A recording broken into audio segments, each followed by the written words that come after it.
Todos conocemos al gran escritor peruano, representante de la literatura universal y expresión poética. Nos referimos al gran César Abraham Vallejo Mendoza. ¿Alguna vez te has preguntado dónde vivió este gran escritor? Si quieres saberlo, quédate conmigo. Santiago de Chuco, un pequeño lugar de muy difícil acceso, ubicado en la parte andina de La Libertad, en el norte peruano, fue el hogar de este trascendental poeta peruano, nacido un 16 de marzo de 1892 en esta bella ciudad. Esta obra se inspira en la sociedad peruana que efectivamente pasaba en ese momento por graves problemas de índole política, social y económica, así como la crisis política de 1930 con el gobierno de Augusto Beleguía. La figura ridícula de Luis Sánchez Cerro, prohijado por el imperialismo político y económico, fue indudablemente la fuente inspiradora del autor. El poeta por ese entonces había estado muy interesado en los sucesos del Perú y escribió una serie de antecedentes con el título ¿Qué pasa en el Perú? En junio de 1933. Cuadro primero. Un brillante día en Taque, aldea de los Andes, en el interior de la tienducha de los hermanos Colacho, Acidal, un hombre dejado en su persona y con un lenguaje poco culto, Cordel llega en el momento en el que su hermano estaba atendiendo. Los hermanos se encuentran preocupados por pagar una deuda al Tuco, cuando inesperadamente llega a sus manos un sobre del alcalde, viendo en dicho sobre una salvación y el medio para poder ingresar al mundo de la alta sociedad. Una tarde, en el gran bazar de los hermanos Colacho, en las minas de oro de Cotaloa, de la provincia de Taque, en una pequeña pero cómoda, confortable, hasta elegante oficina, se encuentra Cordel sentado. Novo, quien reiteradas veces era castigado por Cordel, y también se encontraba Horacio, quien era dependiente del negocio. Luego entra a escena Mr. Kennedy, quien demanda peones para los socavones, debido a la huida y muerte de Soras, por lo cual se retira. Seguidamente ingresa el comisario, quien observa y goza de una estafa.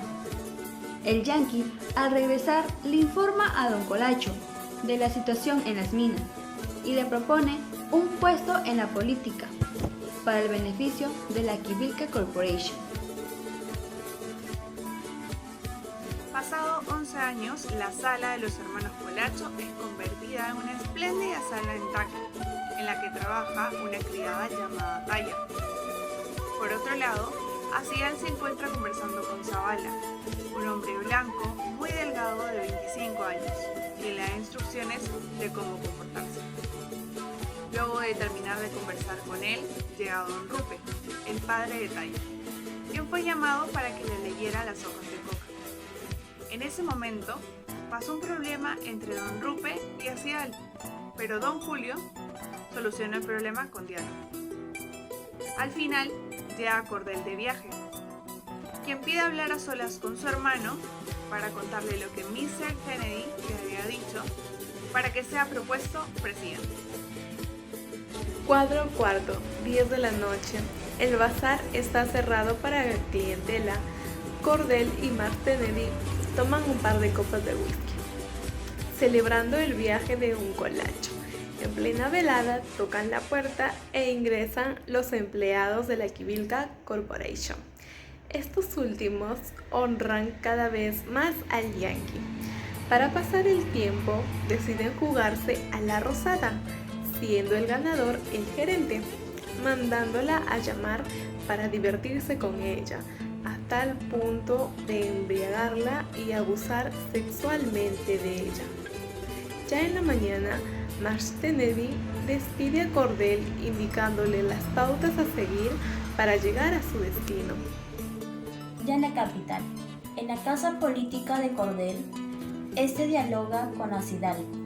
A la par recibe instrucciones de Zavala hasta el ingreso de Trozo y de Pachaca. a quien convencen de eliminar al coronel Tequilla, para luego ser cuestionado por Trozo, quien se muestra en desacuerdo con la poca información que le dan, razón por la que es encerrado en el sótano. Luego de esto hacen su ingreso el coronel Toroto y el capitán Collazos, quien informa su deseo de unirse a la revolución. A su retiro aparece disfrazado el coronel Tequilla, acompañado de un batallón, mostrando anhelo de estar al servicio de la causa revolucionaria. Luego de esto hacen ingresar a un par de servidores del presidente Palurdo, para que confiese el paradero de este.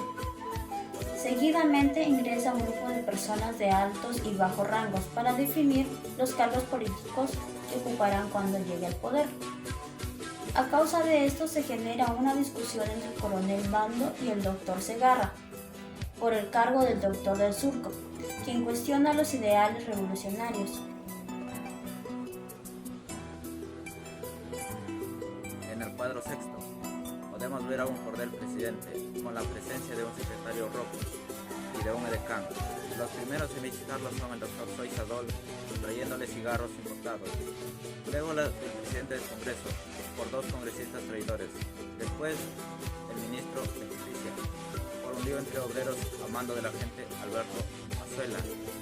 Para poder viajar a Nueva York, deja el sillón presidencial a su hermano, removiéndolo de su cargo y dejando en este al general Chotango. El hermano de Cordel recibe anuncio, el monseñor de la localidad, quien se sorprende por el cambio de presidente. Muchas personas aparecen para reclamar pan y trabajo. Debido a esto, manda a traer armamento para contrarrestarlo. El encuentro del general Natton, expresidente, y su planeación contra el gobierno, la retención de los polachos, hace posible la colocación del general Colongo como presidente y Celar como secretario. Además de ello, se trata de satirizar al referente histórico, especialmente la toma por grado o fuerza de los aparatos del poder del Estado, aprovechando los recovecos y externos ideológicos de las elecciones democráticas y la manipulación del orden legal y los golpes de Estado. En ese sentido, la evaluación que satiriza la farsa política pone en ridículo los trayectos del atrevismo, en saber vivir que distingue el apetito del dominio político y económico, sino que alcanza todo fan desbocado por arribar a la cúspide institucional en la sociedad donde opera la persodemocracia. En la actualidad, la política peruana se encuentra en medio de una crisis de inestabilidad, puesto que se acercan las elecciones presidenciales cada vez más, pero sabemos que aún con las elecciones prolongadas, la democracia peruana sigue siendo la misma, llena de farsa y servilismo por parte de sus representantes.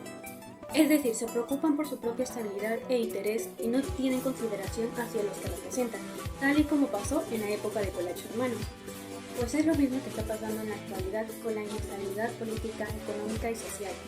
Todos quieren quedar bien ante la población peruana, pero las acciones que realizan a escondidas de la justicia son inaceptables, puesto que son actos de corrupción y de poca ética moral. En conclusión, Colacho Hermanos es una sátira teatral escrita por nuestro reconocido César Vallejo en 1934, la cual no pudo ser publicada en pie del autor, ya que fue rechazada por editores y escritores de aquel entonces. Es una obra nacida en el contexto marxista del autor, tomando como asunto la farsa de la democracia en nuestro país llamado Perú, el servilismo y sus representantes ante los poderes de las transnacionales, tanto en la democracia y la política nacional. En ello se puede lograr la crítica que Vallejo siempre resaltó en sus obras ante los problemas y conflictos sociales. Y es en Colacho Hermanos donde se puede reflejar y se puede dar cuenta la crítica exacta. Licenciada Karen Medina, me presento, soy Díaz Bustamante Dayerly Yasmín de la Universidad César Vallejo. Agradecerle por aceptar esta entrevista en el cual vamos a hablar sobre la obra Colacho Hermanos de César Vallejo. Muy bien, hola Yasmín, muchas gracias por haberme invitado a esta entrevista y bueno, sobre todo si es de un gran autor como César Vallejo, es imposible negarse, Vallejo, por la profundidad con la que él escribe todas sus obras de frente a la realidad y no de espaldas a la realidad peruana, ¿no? Así que hablar de César Vallejo en realidad es un honor siempre.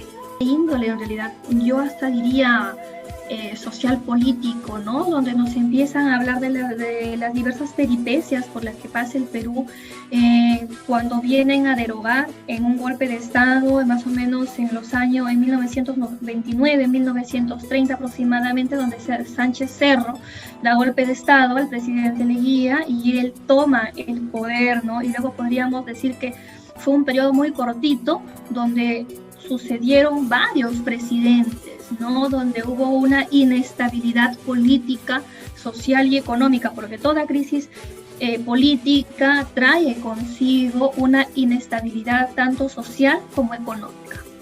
En realidad es lamentable, pero yo siempre recuerdo una frase que dice que un pueblo que elige corruptos no es víctima, sino es cómplice, ¿no? Nosotros podemos observar claramente que la historia se repite prácticamente. Si nosotros hacemos una comparación entre el contexto de aquella época donde se escribe esta obra, Colacho Hermanos o Presidentes de América, podemos compararla con la realidad actual. Se ha disfrazado de otra cosa, pero el fondo es el mismo, ¿no? Las ansias de poder que tienen las personas, donde no les interesa en realidad la patria, ¿no? Sino les interesa sus intereses personales y no los intereses de todos los peruanos, ¿no? Y donde vemos que estamos sumergidos en crisis como las de ahora, ¿no? Y nosotros tenemos derecho a reclamar, tenemos derecho a la protesta, pero siempre con argumentos válidos. Entonces nosotros vemos a un César Vallejo que no solamente observaba la realidad y se dejaba llevar por lo que decían los demás, sino vemos precisamente en esta obra Colacho Hermanos, yo diría que él investigó muchísimo para poder escribir esta obra, ¿no? Entonces podemos hacer esa comparación, podemos hacer una comparación de repente con la que pasó muchísimos años atrás, bueno, muchísimos no, hace algunos años atrás con el tema del Baguazo, ¿no? La gente también se levantaba y reclamaba. Si lo comparamos con otros países de América Latina, sin ir muy lejos encontramos a Chile, ¿no? Con los famosos chilenazos, donde también reclaman una situación similar, no igual, similar a la que está ocurriendo en el Perú. Y entonces en César Vallejo vamos a ver cómo es que eligen a uno de los colachos, pero en realidad no eran uno, sino que los dos alternaban los roles de presidente, dos personas improvisadas, pero bueno, eso lo vamos a seguir hablando más adelante. La primera pregunta que tenemos es ¿qué es lo que le llama más la atención de la obra? Diría yo, aquella claridad con la que César Vallejo nos da a conocer la realidad empleando la literatura, ¿no? La literatura nos permite viajar a mundos inimaginables, pero también nos permite reflejar la realidad de una manera, valga la redundancia, literaria, en la que nosotros podemos de repente encontrar un poquito de exageraciones. Cuando nosotros reflejamos la realidad no hay nada de exageración, ¿verdad? Entonces me llama más la atención cómo es que César Vallejo tiene esa facilidad para comentar, para contar y para darnos a conocer la realidad, porque hay también un análisis crítico, ¿no? Y ayuda a las personas a recapacitar. ¿Adquirieron esos bienes los hermanos Colacho? Bueno, bien, encontramos a un Kennedy ahí en esta obra, ¿no? Que se hace, vamos a decir así, amigo colonial, porque cuando nosotros hablamos de colonia y hablamos en términos de Vallejo, hablamos de la amistad que hay por el tema de la dominación del sector extractivo, ¿no? Aquellas personas que les podían brindar su trabajo. Entonces, respondiendo a la pregunta que tú me haces, ¿no? Tú dices, ¿cómo es que adquirieron los bienes los hermanos Colacho? A partir de la explotación, ¿no? De la explotación que hacen a sus propios hermanos indígenas, aliados en este caso con Kennedy, ¿no? Que era una versión acriollada, digamos así, no era lo que nosotros comúnmente decimos un gringo, ¿no? Un norteamericano que se había acriollado, pero no por ello dejó sus costumbres. Se hacen amigos estas dos personas, y de lo que ellos tenían una tienducha, porque así lo dice César Vallejo, que empiezan a tener un gran bazar, ¿no? empiezan a tener de todo. ¿Por qué? Porque se van enriqueciendo gracias a la explotación que le hacen a otras, en este caso a sus congéneres. Y más allá de esto, lamentablemente era Kennedy pues quien elegía quién tenía dinero, vamos a decirlo así. Yo hasta ese extremo he llegado a analizar esta obra, quién tenía y quién no tenía dinero. Porque si él era capaz de elegir hasta quién era el presidente o quién iba a ser el presidente, entonces quien era amigo de él, aunque malamente, estaba garantizado ya que iba a tener dinero, ¿no? Se garantizaba que iba a tener dinero. ¿Por qué eligieron a Cordel como presidente y no a Sidal? Bueno, en realidad a uno de los dos iban a elegir. Probablemente porque encontramos aquí a Cordel, que probablemente era un poco más astuto en los temas de las negociaciones, ¿no? Aparentemente eligen a uno, pero no gobierna uno. Por eso ahí encontramos presidentes de América, el plural, ¿no? Estos dos hermanos que se alternan los cargos, como eran parecidos físicamente, ¿no? Alternan el cargo. Yo podría decir, si uno se sentía cansado, el otro lo suplía y no había problema, ¿no? Entonces eligen a uno porque no podemos proclamar a dos personas como presidentes, sino que aquí encontramos que no es uno, sino son los dos, pero para ponerlo en el papelito tenían que figurar uno, ¿no? ¿Con qué fin la compañía extranjera explotaba a los indígenas? Bueno, eran manos de obra barata.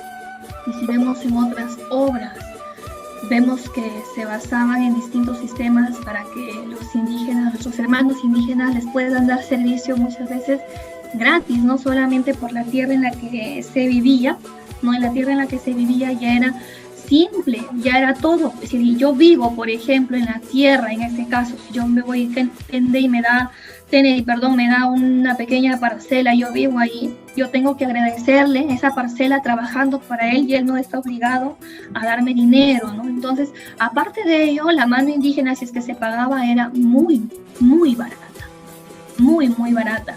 Y otra cosa, los indígenas se caracterizaban por tener fuerza física, entonces necesitaban otra cosa más, ¿no? Es que quienes van a conocer más la tierra de donde uno vive, ¿no? Va a conocerla más un nativo que el que viene de fuera. Entonces, en este caso, aparte de que eran manos de obra barata, pues encontramos ahí que ellos eran los que más conocían la tierra, ¿no? Entonces, necesitaban ser explotados porque ese es el sistema capitalista mal llevado.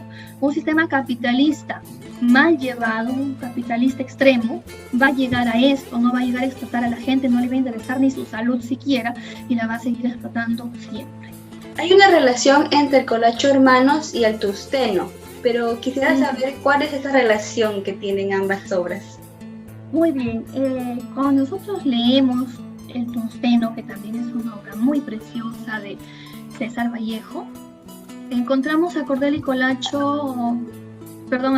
Sidal, yo diría equivalentes a José y Mateo Merino de la obra El Tusteno, ¿no? Yo podría decir que por ahí sobre todo empieza esta relación, inclusive las características que ellos tenían se parecen mucho a lo que nos habla en la obra Tusteno César Vallejo, ¿no? ¿Qué es lo que rescataría usted de la obra Colacho Hermanos? La gran profundidad que tiene esta obra al hablar de la realidad del Perú. Vemos a un César Vallejo que es expulsado del Perú, que lo mandan a otro país, ¿no? Porque él era muy inteligente y él reclamaba, él no se quedaba callado, ¿no? Literariamente esta obra es muy profunda y nos refleja lo que pasaba en el Perú de aquella época, ¿no?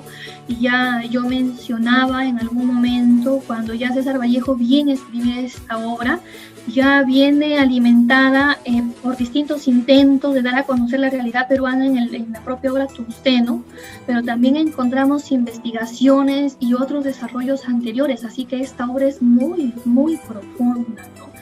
Entonces yo diría sobre todo ello, ¿no? La investigación, la frialdad, podría decirlo así, o la naturalidad y digamos la indignación que sentía César Vallejo, ¿no? Al escribir esta obra. Nuevamente agradecerle, licenciada Karen, por habernos despejado nuestras dudas, ¿no? Y profundizar un poco más sobre la obra Colacho Hermanos. Claro, gracias. Y no hay que olvidar que esta obra Colacho Hermanos, César Vallejo se desarrolla en distintas líneas, ¿no? Encontramos a un César Vallejo escribiendo poesía con los heraldos negros, ¿no? Encontramos a un César Vallejo escribiendo cuentos, ¿no? Que también nos habla de la realidad, que lamentablemente mucha gente nos asombramos, y como tú decías, a veces llegan personas de otro país y nos asombramos. Eso pasa cuando nosotros no conocemos la riqueza del Perú, porque si nosotros conociésemos lo ricos que somos, en realidad seríamos dignos de ser admirados por ser peruanos, por ese hecho, ¿no? Encontramos en este momento a César Vallejo con Colacho Hermanos, o presidentes de América. Presidentes, no se olviden, porque los dos gobernaban al mismo tiempo, y muchos se remontarán a Nadine y a Ollanta. A lo mejor no eran hermanos, pero los dos gobernaban aparentemente, ¿no? Y encontramos a César Vallejo en una obra teatral, porque Colacho Hermanos es teatral. Entonces, yo admiro siempre el cerebro, podríamos decir así, de César Vallejo, ¿no? Porque tenía una capacidad, y tanto en poesía como en prosa, escribía espectacular y siempre profundo, ¿no? Él siempre hablando del Perú, siempre hablando de lo que debemos hacer los peruanos, y que han pasado ya muchísimos años desde que se proclamó la independencia en el Perú, y seguimos eligiendo a la misma gente.